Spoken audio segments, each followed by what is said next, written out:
por el virus VIH, ¿verdad? Ustedes tuvieron antifúngicos con doctor Saúl y probablemente la próxima semana tendrán los fármacos que son los antivirales no VIH y nosotros vamos a continuar nuestra clase al respecto de este tema. Nosotros vimos y ya les comenté la importancia de recordar bien cuál.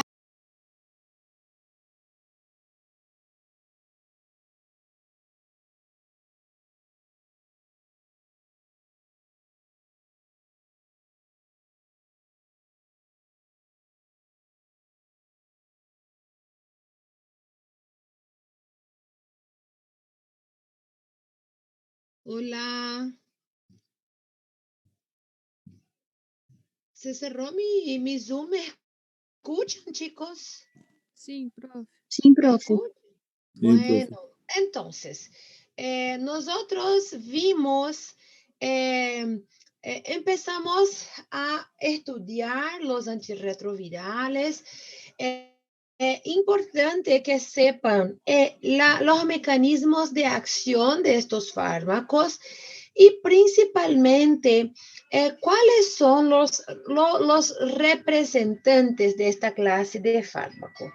Tienen que recordar que nosotros tenemos antivirales que actúan por mecanismos diferentes sobre todo el proceso de infección, de multiplicación viral, y todos estos procesos impiden la producción de nuevas partículas virales por actuación sobre diferentes etapas del mecanismo de proliferación del virus. Nosotros vimos que la transcriptasa inversa es la enzima que permite la producción del ADN proviral. ¿Por qué? Porque el VIH es un virus, un retrovirus, y entonces se tiene que completar la cadena del ARN. A partir de esta cadena completa del ARN se produce el ADN proviral, y esto es función de la transcriptasa inversa. Entonces, estos son fármacos que impiden la infección de la célula. Porque una vez que la célula ya tiene el material genético del virus incorporado en su propio ADN, esta célula ya está infectada. Esta célula ya tiene la capacidad de producir nuevas partículas virales. Entonces, los inhibidores de la transcriptasa inversa son fármacos que impiden que la célula sea infectada, impide que el ADN viral sea unido, incorporado al ADN de la célula. Y tenemos este procedimiento por dos mecanismos. Se inhibe la transcriptasa inversa, inhibe la enzima que realiza esta producción del ADN proviral. Y esta transcriptasa inversa, tenemos los inhibidores nucleósidos que simplemente interrumpen la producción del ADN proviral, y los inhibidores no nucleosídicos de la transcriptasa inversa que no permiten el inicio de la producción del ADN proviral. De estos inhibidores nucleosos de la transcriptasa inversa, nosotros ya estudiamos y tenemos los principales ahí: zidovudina, la lamivudina, tenofovir, todos, la entricitabina, todos son fármacos que se utilizan con frecuencia para el tratamiento de las personas que son vivientes con el virus VIH. Y los inhibidores no nucleosos de la transcriptasa inversa, el más común es el efavirenz. La nevirapina todavía se utiliza, pero ya se conoce una gran variedad de cepas del virus VIH que ya presenta resistencia a la nevirapina. Yo creo que nosotros estudiamos los dos inhibidores de la transcriptasa inversa. ¿Ustedes me confirman o no? O nosotros dimos, por ejemplo, solamente los inhibidores nucleosos de la transcriptasa inversa. ¿Alguien tiene esta información para me pasar? Por favor.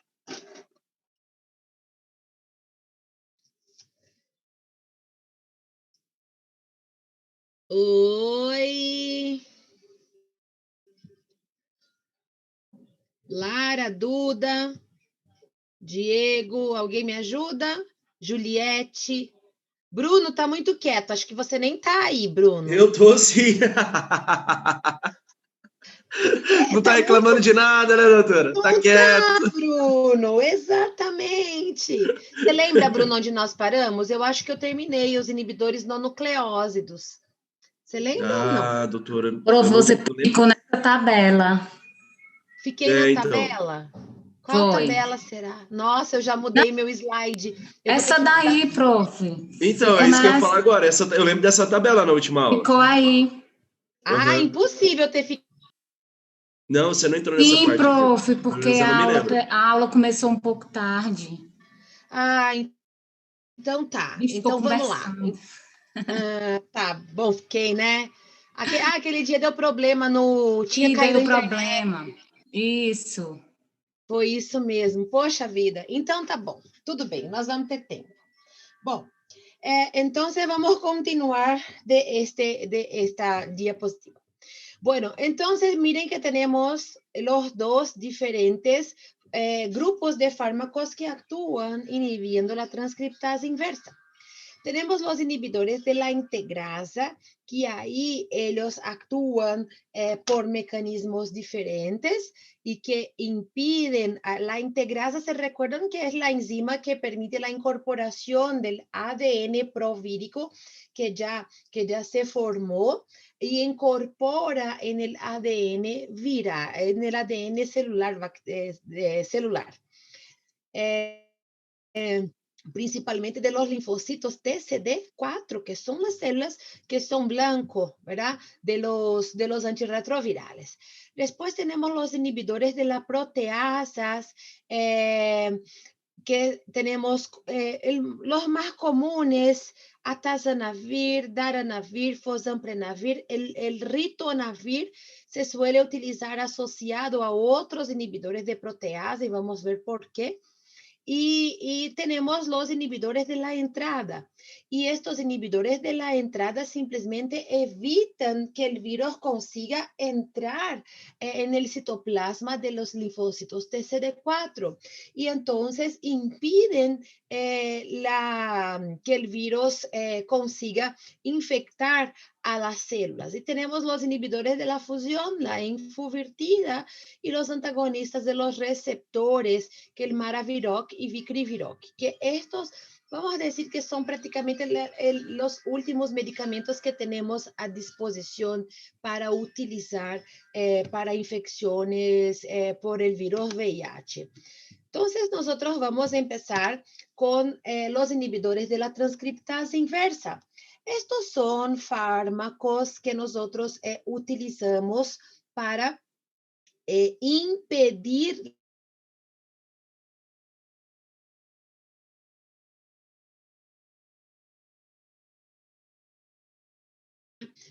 tenga el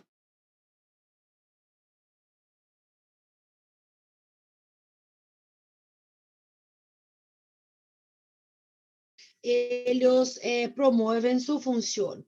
Miren que ellos sufren un proceso de fosforilación intracelular que permite a generación de varios trifosfatos, varias sustancias que prácticamente inactivan a la transcriptasa inversa y la transcriptasa inversa no consigue continuar la producción del ADN provírico.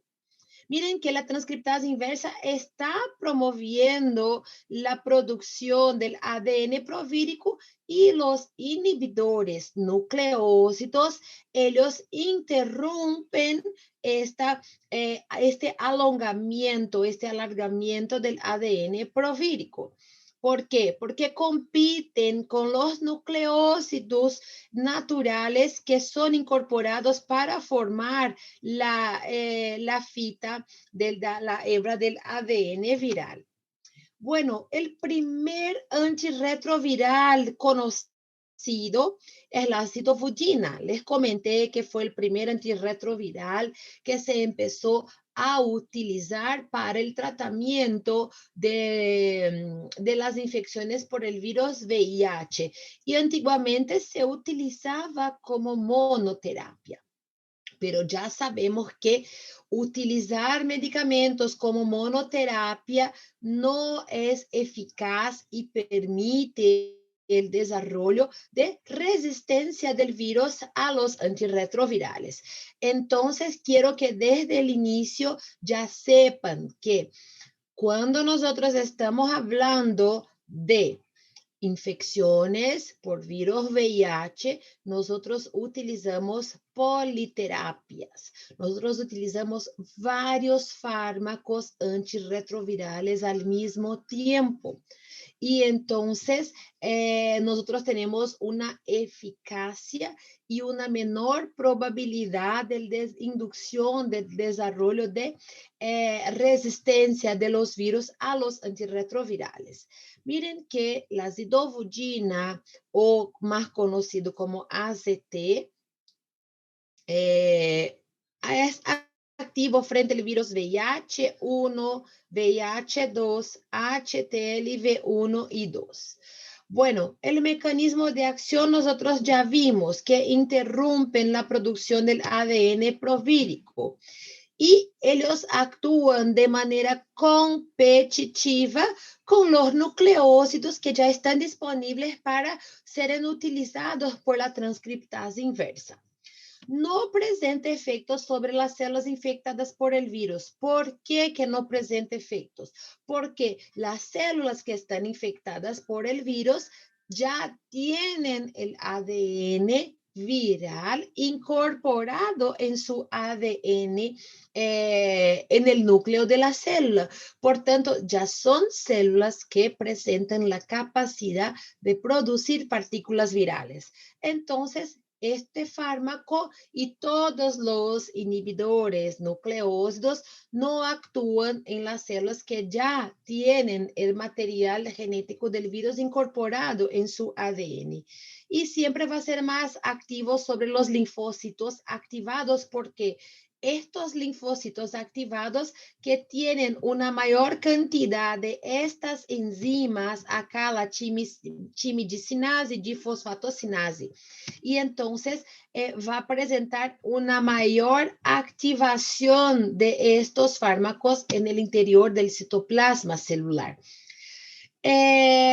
Los virus pueden producir resistencia a largo plazo, pero para que se produzca el mecanismo de resistencia a la zidovudina, se hace necesario múltiples cambios, múltiples mutaciones genéticas del ADN viral. Y entonces no se genera una resistencia con facilidad, justamente porque nosotros utilizamos los fármacos asociados a otros antirretrovirales.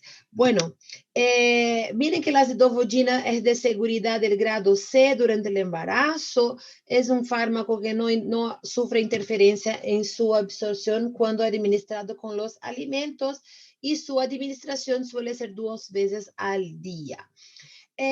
Nosotros sabemos que los antirretrovirales son fármacos que inducen con frecuencia reacciones adversas, pero la gran mayoría de las reacciones adversas de los antirretrovirales, ellos desaparecen en las primeras semanas.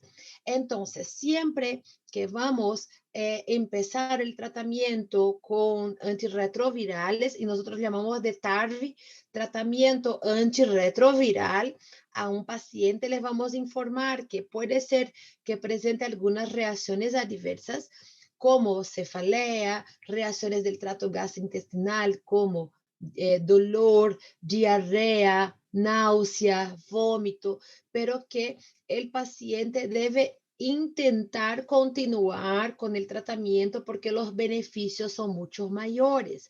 Y debemos informar que con el paso del tiempo, estas reacciones adversas suelen desaparecer. La principal reacción adversa que causa la acidofudina es la anemia. Entonces, siempre tenemos que controlar a estos pacientes a cada tiempo, por ejemplo, cada 3 meses, evaluar cómo se encuentra le pedir un hemograma y evaluar su hemoglobina, su hematocrito, y también evaluar los granulocitos, porque suele presentar granulocitopenia, ¿ok? Cuando el paciente presenta hepatotoxicidad grave al uso de la acidofudina, nosotros tenemos que suspender de manera inmediata. ¿Por qué?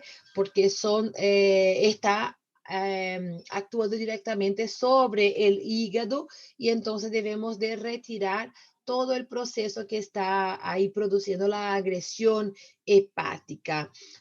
También el paciente puede presentar dolores musculares debido a miopatías musculoesqueléticas. El paciente también puede presentar una acidosis láctica debido a esta miopatía. Mire que la acidofudina, ella interacciona con algunos fármacos y entonces nosotros debemos de tener cuidado cuando nosotros administramos varios fármacos mientras el paciente utiliza acidofudina en su tratamiento antirretroviral, como la morfina y la codeína, que son fármacos analgésicos opioides, el Proberecid, que es un fármaco que utilizamos para tratamiento de gota, los AINES, incluso la aspirina y el fluconazol, que es un antifúngico. Todos estos fármacos y muchos otros aumentan el tiempo de sobrevida de la acidofudina porque interfiere en el metabolismo de ella. Y la ribavirina actúa antagonizando la acidofudina y entonces no va a permitir su efecto como antirretroviral. Indicamos siempre los antirretrovirales asociados a otros antirretrovirales y todos nosotros tenemos como indicación a los adultos, pero no todos a los niños. Y la acidofudina se indica a los niños y también a los adultos. Y este es un fármaco que, a pesar de presentar una clasificación C durante el embarazo, su clasificación de seguridad, se utiliza para prevenir la transmisión vertical, sea durante el embarazo como también durante el periodo del parto. La única indicación de acidofudina como monoterapia sería una indicación aguda, tratamiento agudo, para evitar la transmisión vertical de la mamá a su bebé durante el trabajo de parto y durante el parto. Se suele administrar acidofudina de 4 a 3 horas antes del parto y se continúa administrando de manera continua hasta el clampeo del cordón umbilical del bebé.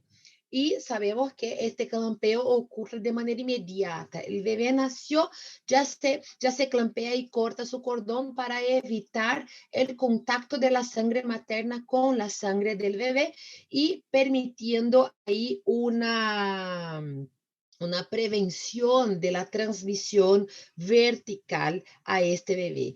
Y también se utiliza como uno de los fármacos que se usa como profilático post-exposición al virus VIH.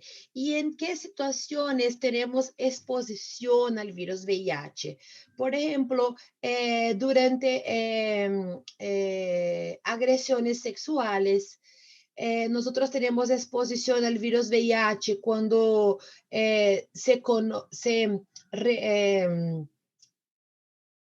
un acto sexual sin un condón o cuando el condón se rompe durante la actividad sexual, cuando nosotros como profesionales de la salud tenemos un accidente con materiales perforacortantes, todo eso estamos expuestos al virus VIH. Y una vez expuesto, nosotros podemos utilizar los antirretrovirales y la zidovudina hace parte de lo que llamamos de cóctel para post-exposición.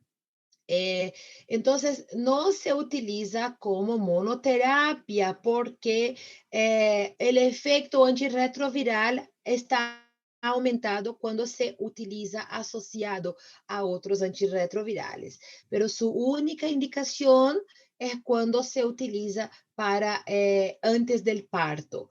Pero cuando les puedo preguntar en el examen o marque lo incorrecto o marque verdadero o falso. Si les comento que en general los antirretrovirales son administrados como monoterapia, sepan que está incorrecto, porque los antirretrovirales se utilizan asociados a otros antirretrovirales, ¿ok?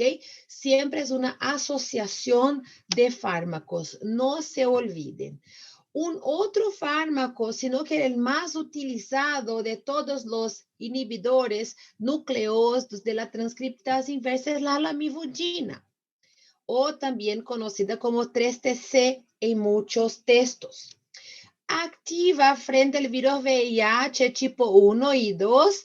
Y también, miren qué interesante, también se puede utilizar para infecciones por virus de la hepatitis B.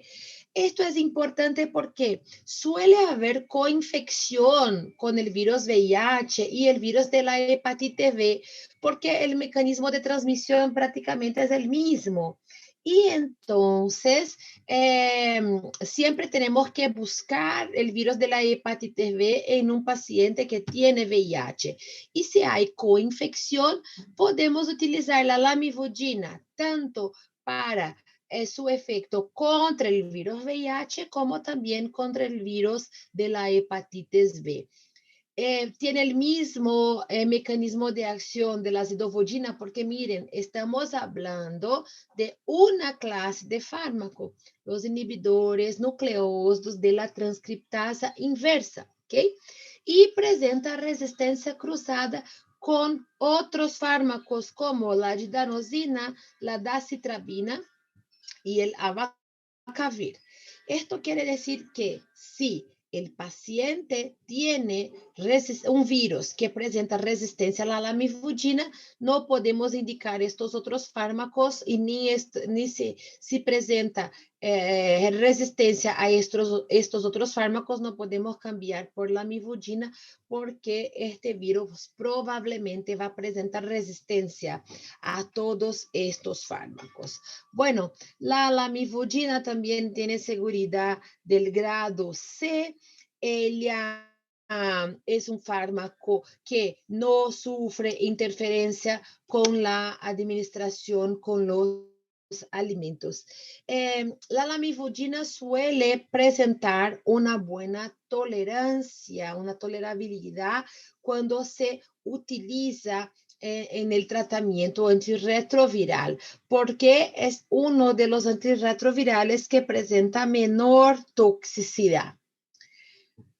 Tenemos los efectos adversos más comunes, como las manifestaciones del tracto gastrointestinal. Tenemos alteraciones del sistema nervioso, como cefalea y neuropatías periféricas. Y ahí tenemos neutropenia, lipodistrofia y pancreatitis. Y cuando se presenta, por ejemplo, pancreatitis, tenemos que suspender de manera inmediata el fármaco. Y debemos recordar que si estamos utilizando la mifudina en un paciente que presenta una coinfección a VIH y virus de la hepatitis B, nosotros tenemos que cuidar cuando suspendemos el fármaco, la lamivudina del paciente, porque puede haber una reactivación de la hepatitis B cuando se suspende el tratamiento, porque la lamivudina también actúa deteniendo la proliferación del virus de la hepatitis B. Las indicaciones de la lamivudina, infecciones tanto en adultos como en los niños y también infecciones contra el virus de la hepatitis B. Y siempre asociado a otros antirretrovirales. Un otro inhibidor nucleósido de la transcriptasa inversa es el abacavir. Este es un fármaco que también actúa contra el virus VIH tipo 1 y 2 y contra el virus de la hepatitis B. Y miren que la administración del abacavir es en forma de profármaco. El abacavir propiamente necesita sufrir una metabolización para se activar a carbovir TP y este sí es el principio activo que tiene acción propiamente sobre la transcriptasa inversa. Entonces el abacavir se administra como profármaco y él va a ser convertido en carbovir TP. El mecanismo de acción va a ser lo mismo de los anteriores y no desarrolla resistencia con rapidez. ¿Por qué? Porque se hace necesario múltiples cambios, múltiples mutaciones en el material genético del virus para que se produzca mecanismos de resistencia a este fármaco y que también produce resistencia cruzada a los otros inhibidores nucleósidos de la transcriptasa inversa. El abacavir también tiene riesgo de seguridad de clase C durante el embarazo, no sufre interferencia cuando se administra con los alimentos y pasa la barrera hematoencefálica. Los efectos adversos de estos fármacos, miren que tenemos, el libro nos describe una síndrome de hipersensibilidad que cuando ocurre es potencialmente fatal. El paciente puede presentar solamente una fiebre o una náusea con dolor abdominal o presentar una fatiga. Pero si él presenta exantema maculopapular asociado a estos otros síntomas, debemos suspender de manera inmediata la administración del abacavir porque el paciente está desarrollando una síndrome de hipersensibilidad que puede llevar al paciente a la muerte. Entonces, se suspende y se trata el paciente. Con los síntomas y signos que presenta el paciente. Y miren que esta reacción de hipersensibilidad que el paciente presenta es una contraindicación absoluta para nuevas administraciones del abacavir. Pero si el paciente, por ejemplo, está utilizando el tratamiento antirretroviral, uno de sus fármacos es el abacavir y él decide que no quiere más cumplir su tratamiento y el paciente suspende independiente del motivo por el cual él no quiere tomar más su medicamento. Y tras algunas semanas o algunos meses, él decide que quiere volver con el tratamiento antirretroviral, nosotros tenemos que evaluar qué es lo que tomaba el paciente antes y tenemos que cambiar el abacavir por otro fármaco porque nunca más podemos volver a administrar abacavir en un paciente que ya utilizó en alguna vez en su vida. ¿Por qué? Porque es un fármaco que tiene una gran probabilidad del desarrollo de hipersensibilidad tras la reintroducción de este fármaco en su tratamiento. Entonces, independiente del motivo por el cual hubo la suspensión del abacavir, este paciente nunca más va a ser expuesto a este fármaco. Los efectos adversos otros que él puede presentar del aparato respiratorio, tenemos tos, faringitis y disnea, o también alteraciones nerviosas como cefalea y parestesia. Y miren una información importante, aumenta el riesgo del desarrollo de infarto agudo del miocardio. Por tanto, cuando evaluamos a nuestro paciente y este paciente presenta factores de riesgo cardiovasculares importantes, este paciente ya tiene factores que favorecen un infarto agudo del miocardio, nosotros no podemos indicar el abacavir como antirretroviral a este paciente. ¿Y cuáles son las indicaciones? Infecciones por el virus VIH, tanto para adultos como niños, y claro que siempre asociados a otros antirretrovirales. El más común es utilizar ahí el abacavir asociado a la lamivudina y un otro antirretroviral de mecanismos diferentes. Por ejemplo, el esquema más común es utilizar 2 inhibidores nucleósidos de la transcriptasa inversa con un inhibidor no nucleósido o 2 inhibidores nucleósidos con inhibidores de la proteasas. Bueno, un otro fármaco y también es que que se utiliza con mucha frecuencia para el tratamiento de infecciones por virus VIH es el tenofovir. En Brasil, por ejemplo, el tratamiento esquema inicial, esquema primario de primera elección, lamivudina, tenofovir y dolutegravir, 2 inhibidores nucleósidos asociados a un inhibidor de las proteasas. Miren que el tenofovir también actúa contra el virus de la hepatitis B, entonces podemos administrar para los pacientes que tienen coinfección. Administramos también el tenofovir como un profármaco que se va a activar en disoproxil tenofovir fumarato. No quiero que memoricen este nombre, pero quiero que sepan que administramos como un profármaco. Presente anteriores y miren que presenta mayor selectividad por la polimerasa viral, no presenta tanta afinidad por la propia polimerasa de la célula, de los linfocitos TCD4, y presenta una menor resistencia cruzada a los otros inhibidores nucleósidos de la transcriptasa inversa. El tenofovir es un fármaco de seguridad del grado B durante el embarazo. Debemos administrar con alimentos porque los alimentos favorecen, incrementan la absorción de este fármaco, principalmente los alimentos que tienen más grasa. Se excreta a través de las vías renales y por tanto nosotros debemos ajustar la dosis de los pacientes que tienen ahí una disminución de su tasa del filtrado glomerular.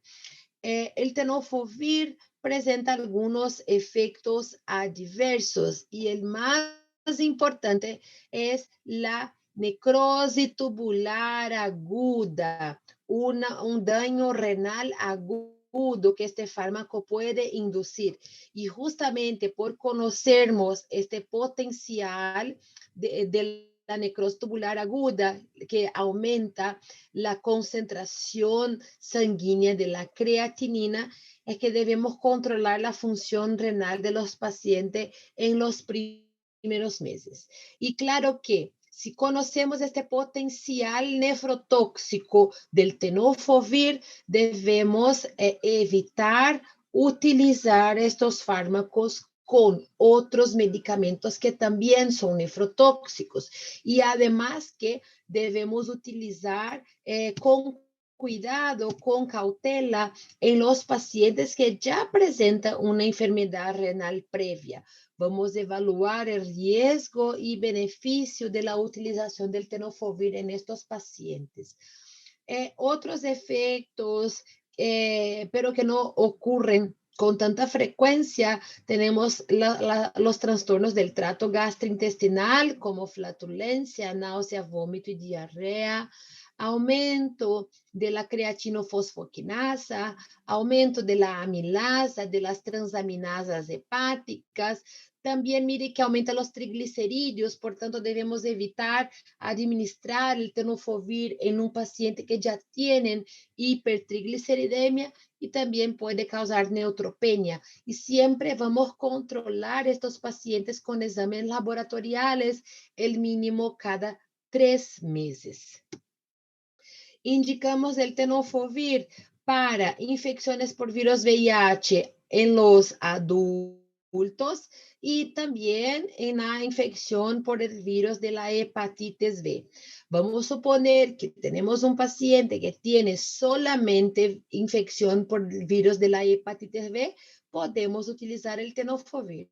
Y si el paciente tiene coinfección hepatitis B con VIH, también podemos utilizar tenofovir porque actúa sobre los dos virus que presenta el paciente. Y claro que cuando hablamos de su efecto como una terapia antirretroviral, debemos asociar a otros fármacos que puede ser a otros inhibidores nucleósidos de la transcriptasa inversa, inhibidores no nucleósidos e inhibidores de las proteasas. Suele estar asociado a otro inhibidor nucleósido y a un no nucleósido o a inhibidores de la proteasa. Ustedes van a entender un poco más cuando yo les muestre las tablas de los protocolos de tratamiento para el virus VIH. ¿Alguna pregunta, chicos? Eu tenho, doutora. Fala, Bruno. Nessa história toda, a gente tem que saber o quê? Efeito adverso, farmacocinética, o que a gente tem que saber? Porque é muito viral. E assim, a gente já sabe quais são os utilizados no tratamento, né? Quando é feita uma pré-exposição, no caso de um acidente no hospital, ou uma vítima de estupro, a gente já sabe que aqueles 3 que você falou, né? O dolutegravir, tenofovir, se eu não me engano, né? Qual que é? Bruno, isso é no Brasil, tá? No Paraguai então, é diferente. Eu queria perguntar agora, no Paraguai, como que utiliza? No Paraguai é diferente e eu vou mostrar para vocês, porque...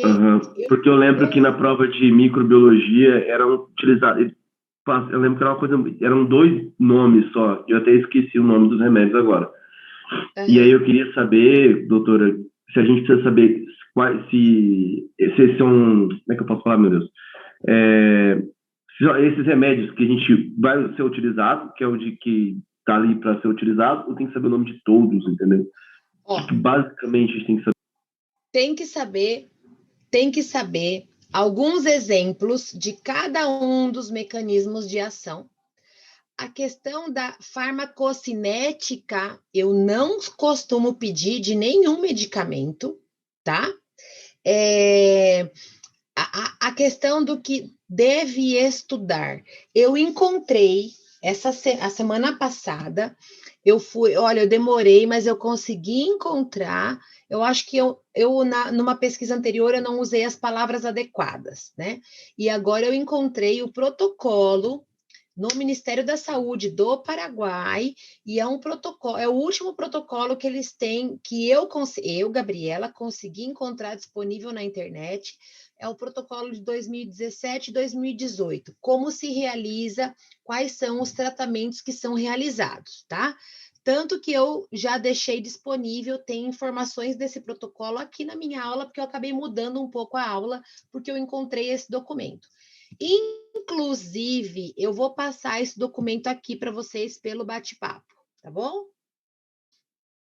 Deixa eu já achar aqui, já vou mandar para vocês, que é o manual dele, já tá até aqui. O Guia de Tratamento Antirretroviral para Adultos do ano de 2018 aqui do Paraguai. Estamos usando esse guia como referência, tá? Ô, doutora, e aí no caso, você falou aquele outro fármaco lá que ele dava problema renal para as pessoas que tinham pré-disponibilidade e tal. E aí, assim, no caso, a gente tem que focar nisso agora ou quando chegar em clínica médica, no caso de um paciente que desenvolve isso daí, e aí, assim, trocar por um outro remédio que da mesma categoria, né? A gente tem que saber isso agora ou deixar para a clínica médica? Não, a questão das reações adversas principais desses fármacos vocês têm que saber, tá? As questões das principais, não são todas, porque eu não sei se vocês observaram que as reações do trato gastrointestinal sempre vai estar presente para todos tudo.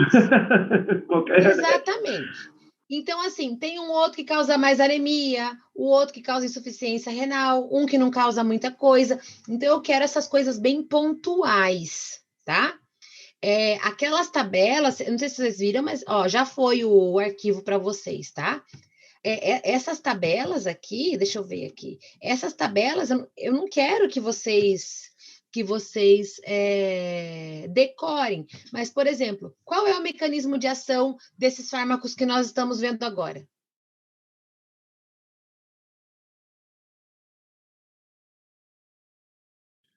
Inibidor de protease? Inibidor de protease, mas qual é o mecanismo? Inibidor nucleosídico das proteasas. Não, esse não é proteasa. É inibidor nucleosídico da transcriptase inversa. Tá? Transcriptase inversa. Nós não começamos a falar dos inibidores das proteasas ainda. Este grupo de fármaco costuma estar associado, a indicação está associada a um inibidor de proteasa. Porque um atua num lado, se o fármaco não conseguiu deter, porque ele não consegue deter 100% de todas as enzimas, então, num passo mais à frente, os inibidores de protease acabam atuando e seria um efeito maior. Ajuda extra ali. Isso. Não há sinergismo, entendeu? Não há sinergismo. Porém, se algum ADN viral foi produzido, os inibidores de protease impedem que eles sejam incorporados no interior da... entendi. Entendeu? Entendi. Por quê? Agora entendi. Porque esses são inibidores competitivos. Então, se em um determinado momento você tem menos fármaco e mais nucleotídeos ali no interior da sua célula, acabou. Você vai ter enzima que vai conseguir produzir o ADN proviral.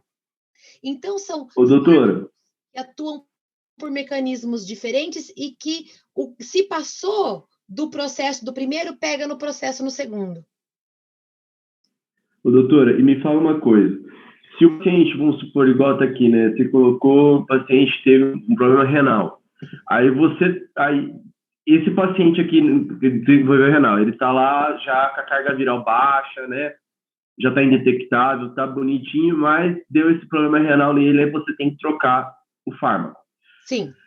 Quando você troca o fármaco, pode ser que a carga viral volte a subir ou a carga viral continua baixa, porque entra aquela questão de teste, né? Porque você vai testar até achar um remédio que não vai causar esse efeito, vai causar menos efeito no paciente. Então, pode gerar uma resposta viral?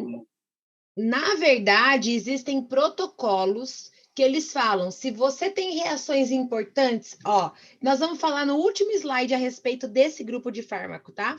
Vou até mostrar aqui para vocês. Vamos lá, vamos ver se eu acho aqui. Depois a gente volta. Aqui, ó, tá vendo? Esse até é uma parte do protocolo do Paraguai. Então, se você tem, por exemplo, aqui, ó, tenofovir, se você tem o paciente que está desenvolvendo uma insuficiência renal, o paciente que tem outras reações adversas importantes, você vai trocar pelo quê? Pelo abacavir ou pela zidovudina. Então, já existem protocolos que nos permitem fazer essa modificação. Eles dizem, ó, esse AZT é das antigas, esse AZT, né? O AZT é o mais antigo, porém ele ainda é muito utilizado. Esse aí, eu acho que tem até aquele filme do Cazuza lá, se eu não me engano. Mas eu lembro que acho que foi no filme do Cazuza que ele estava testando ainda, esse AZT. Isso, exatamente. Eu lembro desse AZT por causa disso, né? Uhum. Porque simplesmente o AZT foi o primeiro, né? Depois foi o primeiro antirretroviral, e depois de alguns anos, se a gente voltar na lista aqui, ó, em 87, depois, ó, em 4 anos, eles lançaram a didanosina. Então, durante todo esse tempo, de 87 até 91, utilizava somente a zidovudina. E por que e assim, ele era bom, mas ele não era tanto, porque o uso isolado favorece o desenvolvimento de mecanismos de resistência. E isso foi se descobrindo com o passar do tempo, entendeu? Entendi. O negócio é rezar para o tenofovir funcionar. O tenofovir não dá problema e bate. O tenofovir é um bom fármaco. Já deu ruim uma vez e agora reza para o negócio funcionar. E o que acontece? A pessoa também, ela tem que evitar se expor a outros vírus. O que significa isso? Mesmo que eu tenha o vírus e eu vou me relacionar com uma outra pessoa que também tem o vírus, eu tenho que usar preservativo, porque o vírus se comporta de maneira diferente nos organismos. Então, para evitar essa troca de vírus, entendeu? Entre as pessoas que convivem com o vírus VIH. Bueno, la entricitabina, un otro inhibidor nucleoso de la transcriptasa inversa, tiene una particularidad que es muy similar a la lamivudina y por tanto también presenta bajos efectos adversos porque presenta baja afinidad por la ADN polimerasa de la propia célula humana. También actúa contra el virus de la hepatitis B y el virus VIH y miren que estudios comprobaron que él es mucho más activa que la lamivudina in vitro. Y entonces se espera que también este efecto ocurra in vivo. La entricitabina presenta seguridad del grado B durante el embarazo, es un fármaco que no sufre interferencia en su administración con alimentos. Cómo se elimina por la vía renal, también se suele ajustar la dosis en los casos de los pacientes con insuficiencia renal. Igual a la lamivudina, suele presentar una buena tolerabilidad, presenta menos reacciones adversas, pero cuando están presentes puede ser cefalea, erupciones cutáneas, las comunes del tracto gastrointestinal y miren, hiperpigmentación de la piel, palmas de las manos, de planta de los pies.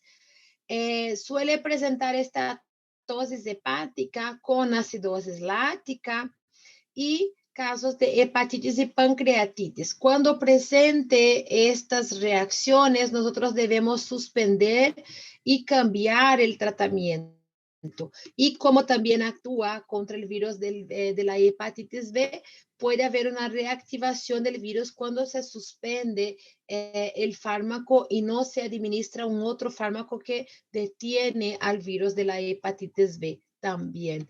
Utilizamos en los adultos con el virus VIH y claro que asociados a otros antirretrovirales. La didanosina presenta una gran toxicidad, entonces casi no se utiliza la didanosina en el tratamiento, pero hay algunos casos específicos que sí se suele indicar la didanosina. Y miren que este es un fármaco que está activa en todas las fases del ciclo celular, entonces no actúa solamente en las células que están activadas, sino que en las células que todavía se encuentran en su periodo inactivo. Y igual a los otros presenta la resistencia cruzada.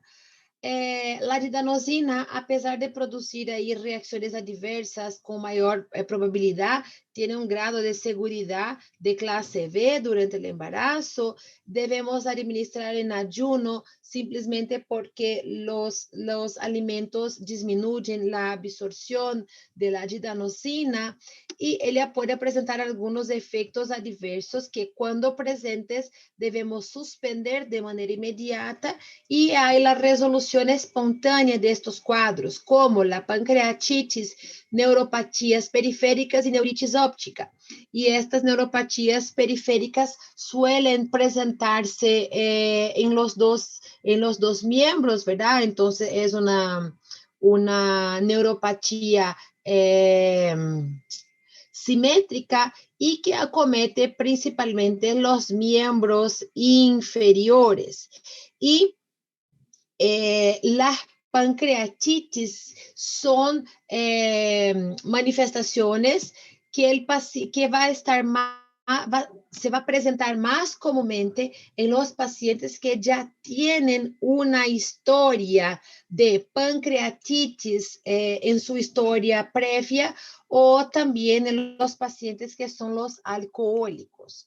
Tenemos reacciones que son frecuentes como esteatosis hepática, acidosis láctica y diarrea, y menos frecuentes cefalea, insomnio y alteraciones de la conducción cardíaca.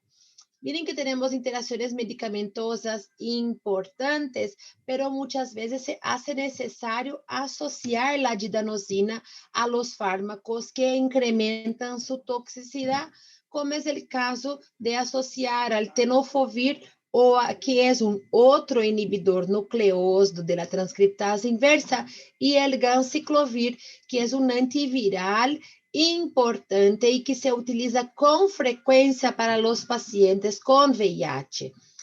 Tanto el ganciclovir como el tenofovir aumentan la toxicidad de la didanosina, entonces está indicado reducir la dosis de la didanosina para evitar la toxicidad de un fármaco que ya presenta una mayor probabilidad de efectos tóxicos. Y tenemos una contraindicación absoluta, que es la asociación del halopurinol con didanosina. Entonces, tenemos un paciente que que realiza su tratamiento antirretroviral.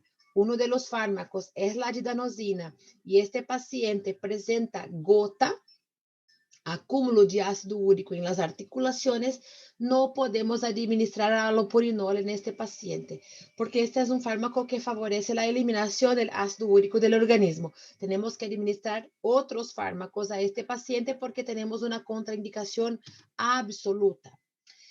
Indicamos la didanosina para infecciones por el virus VIH para pacientes adultos y niños, claro que asociado a otros antirretrovirales, y cuando el paciente tiene insuficiencia renal grave, el ideal reducir la dosis unos 25%.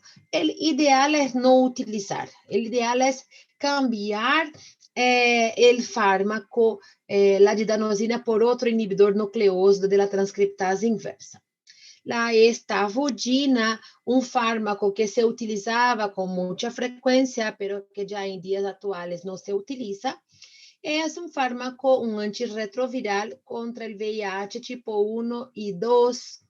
Presenta una mayor efectividad sobre las células que están activadas, justamente porque estas células tienen una mayor cantidad de enzimas que van a favorecer la conversión de la estavudina en los trifosfatos. El AZT e esse DT4, eu não lembro o nome agora de quem é. El AZT actúa antagonizando el efecto de la estavudina y presenta resistencia cruzada con otros inhibidores nucleósidos. Esse DT4, amivudina, é a estavudina. É a própria estavudina. Olha, eu aqui nem li aqui em cima. Estavudina y AZT son antagonistas, simplemente porque ellos necesitan de las mismas enzimas para se activaren, para serem convertidos en los trifosfatos. Activo contra el virus VIH 1 y 2. La estavudina, grado de seguridad C. Durante el embarazo, podemos administrar con alimentos o sin los alimentos. Pasa la barrera hematoencefálica y también su eliminación va a ser renal. La estavudina es un fármaco, uno de los principales fármacos que inducen una cosa importante en los pacientes. Y ahí tenemos la estigmatización de los pacientes, principalmente por su facie, porque desarrolla lipodistrofia facial y de extremidades. Son individuos donde la estavudina induce la retirada de la grasa de la cara, de los miembros superiores e inferiores. Son personas que se presentan delgadas, caquéticas, como esta señora acá, pero tiene una panza grande, porque todo se acumula en el abdomen. Y miren que tenemos una señora acá con una cara que ya nos dice, que ya nos hace imaginar que este paciente tiene el virus VIH. Antiguamente decíamos, bueno, este tiene cara de aidético. ¿Por qué? Porque tiene estas características importantes de pérdida de la grasa de la cara. Y en Brasil existe, pero creo que en Paraguay también debe existir cirugías plásticas que permiten una mejora de esta cara característica, de esta facie características del individuo. Y entonces hay los procedimientos que promueven el llenado de estas partes de la cara, un preenchimiento facial que se utiliza para mejorar la estética del paciente y entonces mejora también la parte de la salud mental de estos pacientes y les saca este estigma del paciente enfermo. Además, que la estavudina presenta otras reacciones adversas, como neuropatías periféricas, igual a la didanosina. También tenemos el desarrollo de macrocitosis sin anemia. ¿Qué examen nosotros tenemos que pedir para evaluar la macrocitosis del paciente?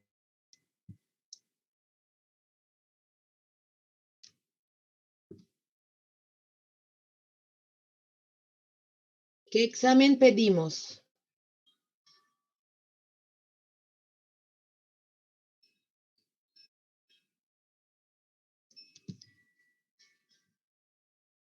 Oi? Tô pensando, prof, pera. Hemograma? Exato, hemograma. Pedimos un hemograma porque a través del hemograma nosotros conseguimos evaluar la cantidad de la hemoglobina, el porcentaje del hematocrito, el tamaño medio de los eritrocitos y entonces podemos observar una macrocitosis sin una disminución, por ejemplo, de la hemoglobina. Por eso que tenemos macrocitosis sin anemia.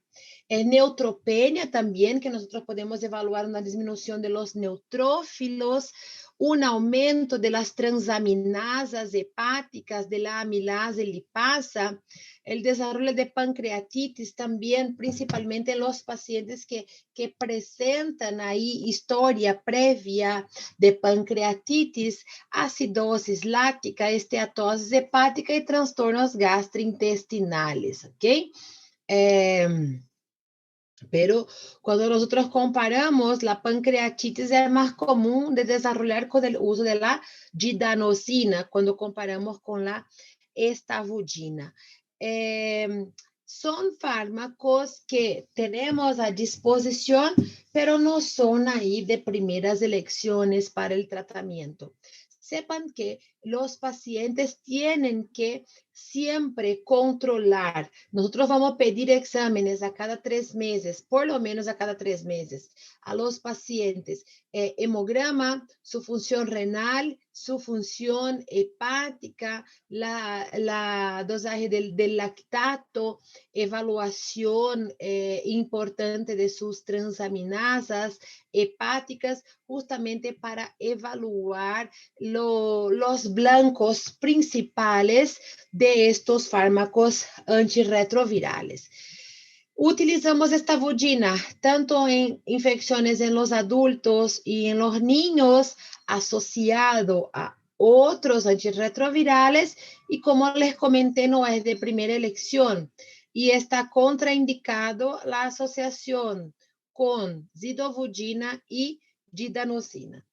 Y acá miren que tenemos un cuadro que está en este manual que yo les envié y que nos demuestran, por ejemplo, qué es lo que hacemos cuando el paciente que está en tratamiento con un inhibidor nucleósido de la transcriptasa inversa, cuando él presenta reacciones adversas en las cuales esas reacciones no desaparecen tras algunas semanas del inicio de los antirretrovirales, son efectos adversos que el paciente nos refiere que son intolerables y que el paciente, por ejemplo, ya nos dice, bueno, si no cambia mi remedio, no tomo más, no hago más mi tratamiento.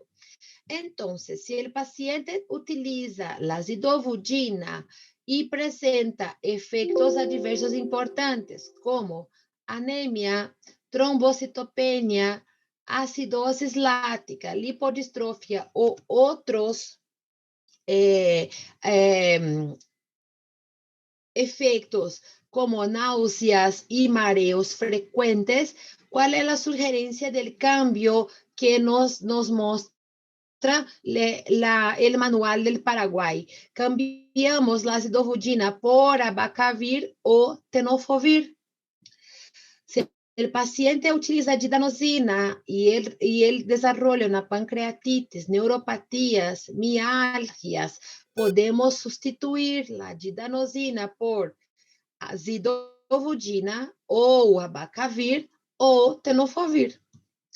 Si nosotros tenemos acá la lamivudina y el paciente presenta una reacción importante a la zidovudina, lo que es más, a la lamivudina, que es mucho más raro, vamos a sustituir por entricitabina.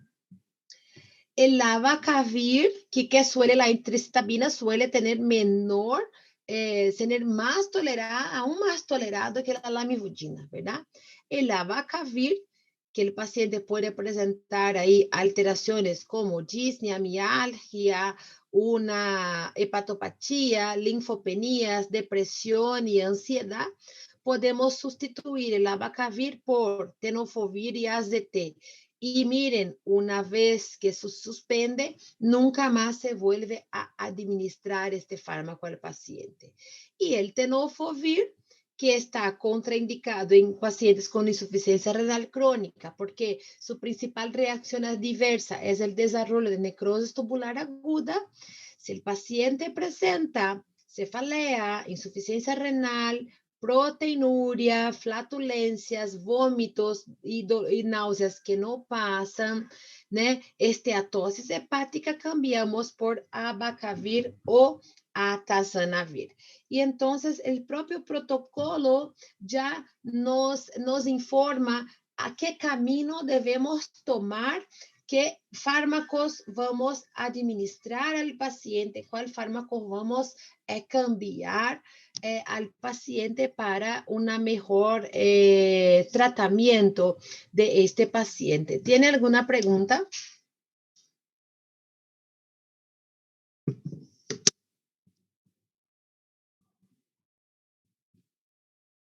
Bueno, ¿quieren tomar una agua por 5 minutos y volvemos?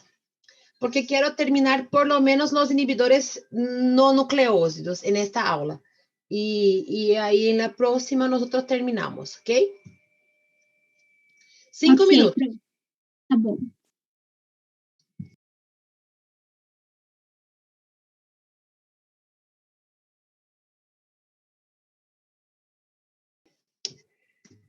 Muito rápido. Vamos lá. Vamos continuar con nuestra clase. Vamos a seguir entonces ahora con los inhibidores de la transcriptasa inversa, pero aquellos fármacos que son los inhibidores no nucleósidos de la transcriptasa inversa.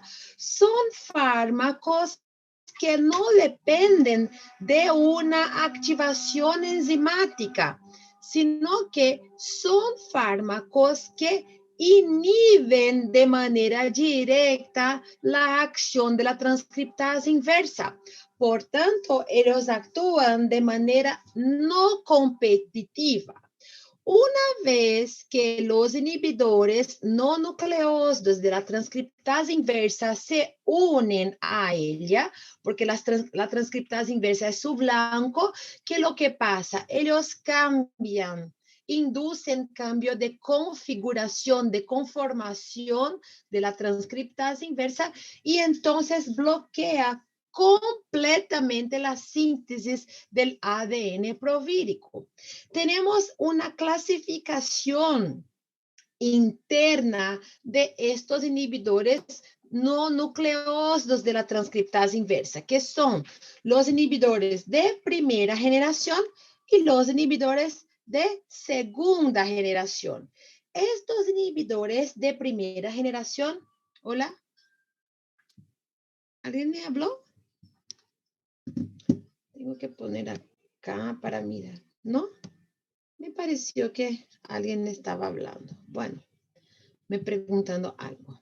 Bueno, estos inhibidores de primera generación, principalmente el efavirenz, se utilizaba con mucha frecuencia. Tenemos entonces la nevirapina, el efavirenz y la delavirdina. Son fármacos extremadamente activos en bloquear la transcriptasa inversa y consecuentemente bloquean la producción de partículas virales.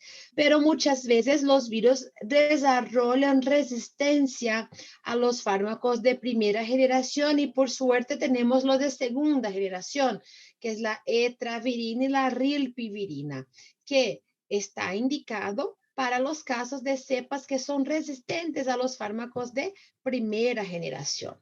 La nevirapina, un fármaco que es activo al virus VIH tipo 1, presenta resistencia cruzada con los otros fármacos también de la primera generación y nosotros entonces no debemos utilizar la nevirapina cuando el virus presenta una resistencia a los otros inhibidores no nucleósidos, porque hay la resistencia cruzada. no debemos nunca, en hipótesis ninguna, utilizar como monoterapia porque induce con frecuencia y de manera rápida resistencia viral. Entonces, siempre va a estar asociada a otros fármacos. La nevirapina es utilizada como, es clasificada como clase B de seguridad en el embarazo y la nevirapina ya no se utiliza más con tanta frecuencia porque se descubrió, se estudió y se evaluó que los virus, las diferentes cepas del virus VIH tipo 1 presentan una resistencia a la nevirapina. Hubo un incremento en esta resistencia. Antiguamente siempre se cambiaba el fármaco de elección para las embarazadas. El tratamiento zidovudina, lamivudina y nevirapina. Se cambiaba el efavirenz por la nevirapina en las embarazadas. Y hoy se cambia la nevirapina por el raltegravir, que es un inhibidor de las integrasas. La nevirapina presenta algunos efectos adversos. Miren que hasta 35% de los pacientes pueden presentar exantemas, pero estos exantemas suelen desaparecer tras algunas semanas. Entonces, y son autolimitados. No hace falta, no, el paciente no necesita de un tratamiento exclusivo para estos exantemas y entonces debemos de comunicar a nuestros pacientes que sí presentan exantema, no deben suspender el tratamiento porque esto se va a presentar con resolución espontánea. El paciente también puede presentar una alteración de las enzimas hepáticas, fiebre, náuseas y cefalea, y el paciente puede presentar en menor proporción síndrome de Stevens-Johnson, que ya hablamos en clases pasadas, y hepatotoxicidad. Hay interacciones importantes entre la nevirapina con otros fármacos porque la nevirapina es un inductor importante de la enzima CYP3A4. Y miren que es la enzima responsable por metabolizar la rifampicina y anticonceptivos hormonales orales. Entonces, nosotros se suele utilizar rifampicina en el tratamiento con coinfección por tuberculosis, que es extremadamente común, y entonces nosotros debemos evitar la asociación de nevirapina con la rifampicina porque sabemos que la nevirapina va a disminuir el tiempo de acción de la rifampicina, pudiendo comprometer el tratamiento contra el Mycobacterium tuberculosis. Y las mujeres que utilizan nevirapina y que están en el periodo, en su edad fértil, deben utilizar otros métodos anticonceptivos no hormonales, como los métodos de barrera, para evitar el embarazo. Y la cimetidina y los macrólidos, cimetidina un antihistamínico, H2, y los macrólidos, una clase de antibióticos, aumentan la concentración de la nevirapina, pudiendo inducir el desarrollo de reacciones tóxicas. Indicamos la nevirapina en infecciones en los niños y en los adultos y claro que asociados a otros antirretrovirales. El efavirenz de los antirretrovirales, de los inhibidores no nucleosos, es el que presenta una gran potencia antirretroviral, actúa sobre el virus tipo 1 y presenta como clase D de seguridad durante el embarazo. Y cuando administrado de manera aislada como monoterapia, induce el desarrollo de resistencia con rapidez. Miren que acá tenemos las informaciones más importantes sobre el efavirenz. Un fármaco potente como inhibidor que actúa inhibiendo la transcriptasa inversa, es un inhibidor no nucleósido y que presenta algunas reacciones adversas que son particulares, porque son frecuentes e importantes y muchas veces justifica el cambio y justifica el motivo por el cual el paciente no quiere más continuar con su tratamiento antirretroviral, que son las alteraciones neurológicas importantes, porque el paciente puede referir pesadillas vívidas. Simplemente el paciente tiene sueños y que él piensa que está viviendo aquel sueño. Las pesadillas vívidas son comunes, tanto que cuando nosotros vamos a indicar este fármaco a nuestros pacientes, le tenemos que comunicar, señor, señora, este fármaco presenta algunas reacciones que son un poco diferentes, pero sepa que estas reacciones desaparecen tras 4 semanas del uso con estos fármacos. Y el beneficio del uso del efavirenz supera ahí estas reacciones que el paciente puede presentar, y debemos de decir la importancia que el paciente siga con su tratamiento, porque estas reacciones van a desaparecer tras algunas semanas. Y vamos a decir al paciente que puede ser que él tenga sueños vívidos, que él tiene insomnia, disminución de la concentración, sueños anormales, mareos, disforias, y raro que el paciente desarrolle trastornos psicóticos y alucinaciones. Por tanto, si nosotros ya tenemos un paciente con historia y un diagnóstico de esquizofrenia o de trastornos neuropsiquiátricos importantes, nunca le podemos administrar el efavirenz porque va a empeorar todo el cuadro de este paciente. Como reacción adversa, la más común es el exantema, que también desaparece tras algunas semanas. El exantema es una reacción autolimitada que desaparece de manera espontánea. Entonces, el paciente debe continuar con su tratamiento. Él puede presentar los trastornos gastrointestinales, incluso hipercolesterolemia y aumento de las transaminasas. Si el paciente ya tiene trastorno, una hipercolesterolemia, no debemos administrar este fármaco. Vamos a buscar otros fármacos que causan menores daños al hepatocito. Y más raro de ocurrir la síndrome de Stevie-Johnson. Y miren, es el único antirretroviral que se comprobó su teratogenicidad en los primatas, en las cobayas primatas, ¿ok? Y es un dato importante, pero hay indicaciones durante el embarazo. Las interacciones medicamentosas del efavirenz ocurren porque él puede inducir o inhibir la misma enzima citocromo 3A4 y que es responsable por metabolizar un montón de otros fármacos, incluso metabolizar otros antirretrovirales, que puede disminuir la concentración de estos fármacos o incrementar la concentración de estos fármacos, ¿ok? El efavirenz nosotros indicamos para infecciones por virus VIH tipo 1 en adultos y los niños, claro que asociado a otros antirretrovirales. Suele ser el tratamiento de primera elección asociado a 2 otros inhibidores no nucleósidos de la transcriptasa inversa.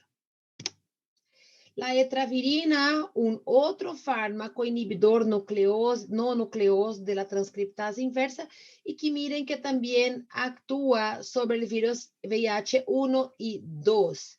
Etravirina es un fármaco de la segunda generación de los inhibidores no nucleósidos, por tanto utilizamos cuando el virus presenta resistencia a los inhibidores no nucleósidos que hablamos anteriormente. Tiene algunas reacciones adversas que son comunes, pero no presenta aquellas manifestaciones clínicas neurológicas.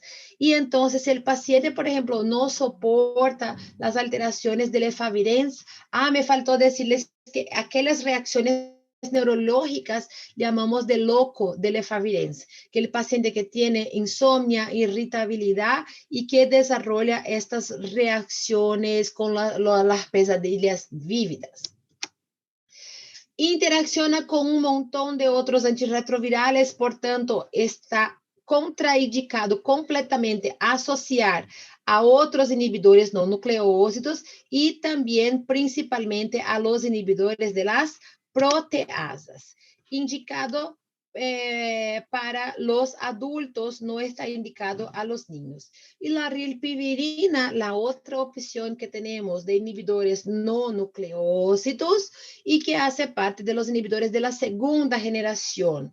Nosotros tenemos ahí la rilpivirina, un fármaco que administramos de preferencia con alimentos porque presenta una mayor absorción cuando se administra con los alimentos, presenta una buena tolerabilidad y pocos efectos adversos, principalmente cuando comparamos a los otros inhibidores no nucleósidos.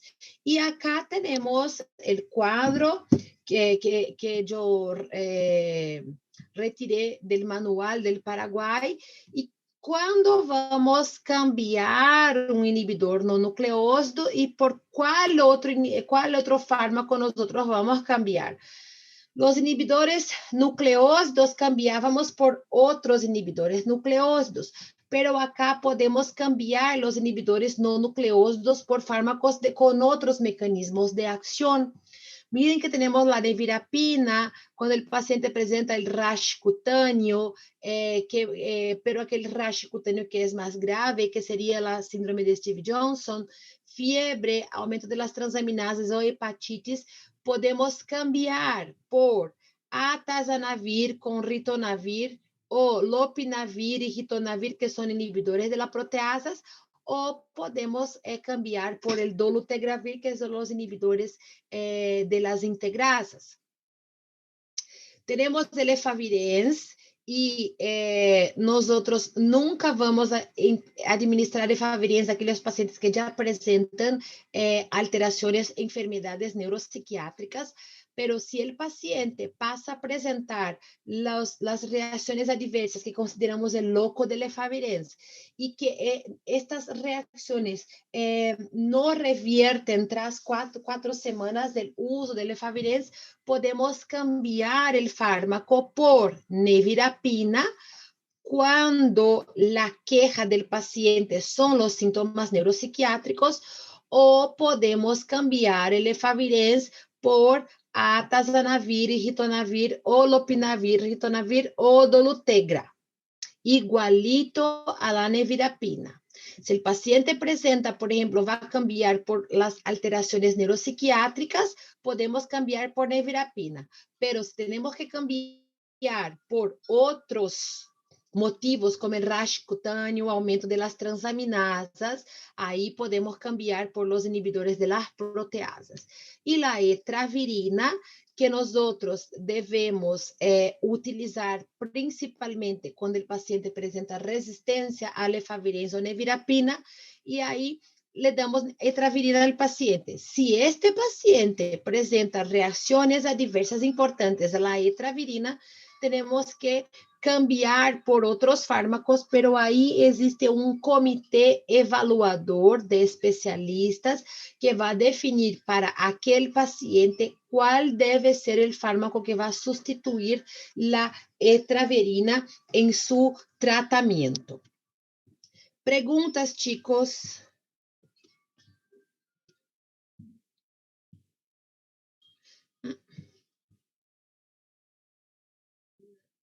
Ainda não, né? Tá certo.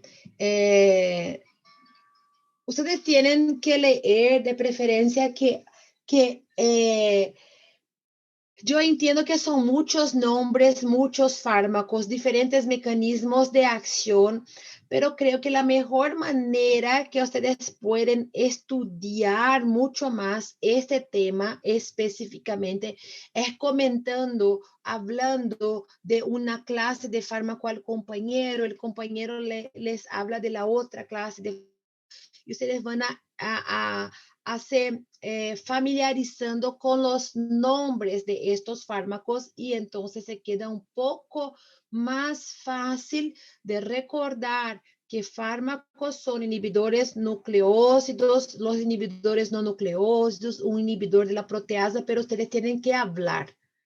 Hablan, escuchan y escriban, porque ahí va a ser más fácil, porque tenemos muchos fármacos, tanto que esta clase es mucho larga y mañana ustedes tienen clase conmigo a las 8 de la mañana y vamos a terminar el contenido con ustedes. ¿Combinado?